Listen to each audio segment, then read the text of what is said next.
At Ulan Coal, recent investments in environmental sustainability initiatives total over $70 million. It's a substantial investment to avoid catching any additional water, treat and release water, rehabilitate and remediate land, and re-establish threatened ecological communities. These combined projects add up to positive outcomes for the environment and the community around us.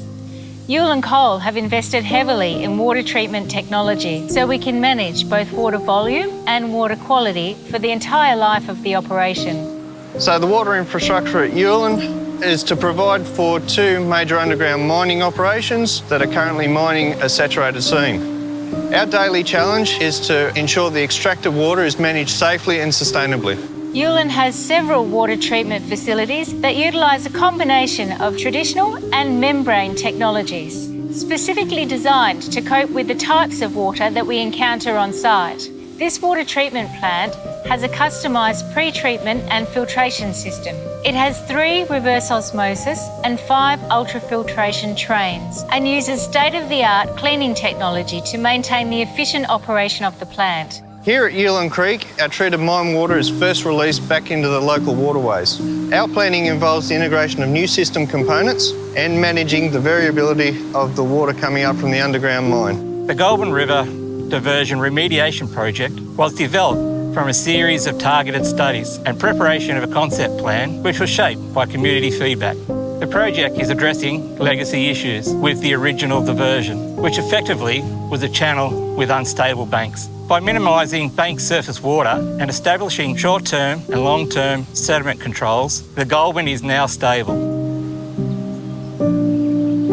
At Ulan Coal Mine, rehabilitation is conducted as soon as mining is completed. The revegetated area behind me is only a few years old, and as you can see, it's thriving. Monitoring tracks progress to a self-sustaining woodland environment, reminiscent of the previous vegetation community. The ecosystem quickly develops from tree and shrub seedlings to a canopy cover providing protection for smaller plants and animals. A wide range of flora and fauna repopulate rehabilitation areas. The black cockatoo, the speckled warbler, the painted honeyeater, and the threatened wattle Acacia osfeldii can all be found within our rehabilitation areas. This is a clean water system design that includes drainage lines and basins which support wetland environments. The majority of clean stormwater is being transferred off the Ulan mine site and returned to the natural stream flows without impact from mined and trafficked areas. This has created a rehabilitated environment with a range of habitats which will support long-term biodiversity. It's hard to believe when you see this peaceful scene that underground mining is going on directly beneath us. Glencore is a large landowner. We own or manage just under 450,000 hectares of land associated with our coal assets across Queensland and New South Wales. And people are surprised to learn that just under 80% of our land is used for agricultural purposes and only about 7% is currently used for active mining.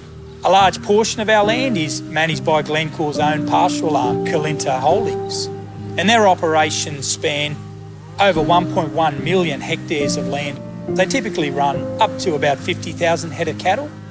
The Bobadine property here at Ulan Mine near Mudgee forms an important component of Kalinta's broader operations. We operate 5 centre pivot irrigators here at Ulan Mine using surplus water from our nearby underground mining operations. Those pivots irrigate improved pastures. The relationship between Glencore and Kalinta is a great example of how mining and agriculture can coexist, and both industries can remain viable well into the future.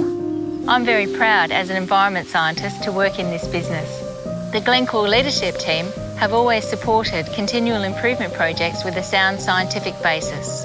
This commitment goes beyond just compliance. It extends to the application of science to understand complex environmental systems. Right now, we're considering and planning for after the mine's life has come to an end, though that's a long way off. When we get there, enhanced natural and cultural assets on the Ulan site will add to the local attractions that people already enjoy in the area.